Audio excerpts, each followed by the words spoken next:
A lot of creators lose money before production even really starts. They choose the wrong plastic, the wrong mold, and then end up with broken parts, bad margins, or a figure that just doesn't feel right. Hi, I'm Weo Wu, co-founder of EDNTOY. In this video, I'll show you how Rotocasting PVC vinyl compares with injection PVC, and how to choose the best process for your custom figurine project. If you're deciding between these two, start here, because the process affects your cost, your speed, and the kind of figure you can actually make. Rotocasting uses liquid PVC. The mold rotates, the material coats the inside wall, and heat bakes it into shape. That gives you a hollow body, soft feel, simple structure, and usually a much cheaper mold. In many custom projects, a rotocasting mold can land around $1,000 to $2,000. That's why it works well for smaller runs, usually around 500 to 2,000 pieces. But the trade-off is speed. Each cycle can take 5 to 20 minutes. Injection PVC is very different. You start with rigid pellets. They're melted, pushed into a steel mold under high pressure, cooled fast, and then ejected. So the parts come out dense, solid, and consistent. And once the line is running, output is extremely high. The catch is the tooling cost. A steel mold can easily start at $500 and up. And usually, injection only makes sense when you're making 5,000 pieces or more. Rotocasting molds are easier to start with, but they don't last as long. A good vinyl mold might last around 20,000 cycles before the walls start to warp. Injection steel molds last much longer.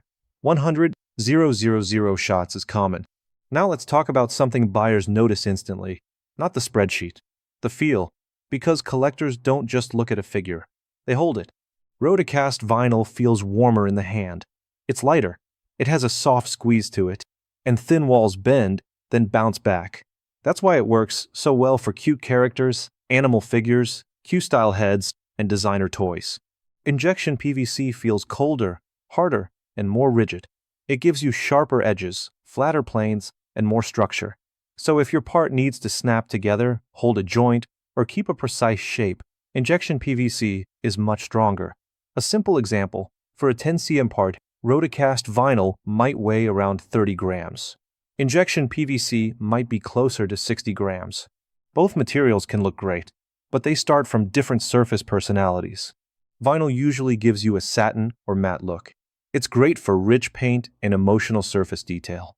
Injection PVC tends to look glossier straight from the mold, especially with polished steel tooling. That makes it great for robots, armor, hard shells, and chrome-style parts. For paint, both can work well, but vinyl compresses a little under pad printing, so sometimes text or logos need to be widened slightly. This is where a lot of projects get won or lost, because the best material really depends on the job. Vinyl is great for asterisk, art toys, blind box icons, pet figurines, chibi or Q-style heads, characters with soft emotional shapes. Why? Because the hollow body cuts weight, the soft cheeks feel better, and the overall hand feel is more premium for collectible style products. A good example is a 15 cm vinyl bear. At retail, it might sell for around $50, so an ex-factory cost of $6 can still make sense. Injection PVC is better for robot limbs, hard shells, action figure structures, machine-style details, large production runs if you need a part to hold torque, keep crisp geometry, or support chrome plating. Injection PVC is usually the smarter choice. So here's the big takeaway. Choose vinyl for emotion, softness, lightweight, and boutique collectible appeal. Choose injection PVC for strength, sharpness, structure, and mass production. And if your product needs both, a hybrid build can give you the best of both worlds. For a free custom figurine proposal for different materials such as PVC, resin, silicone, and best figurine price from Chinese factory, welcome to reach us at website www.EDNTOY.com WhatsApp +86 178 5884 3447.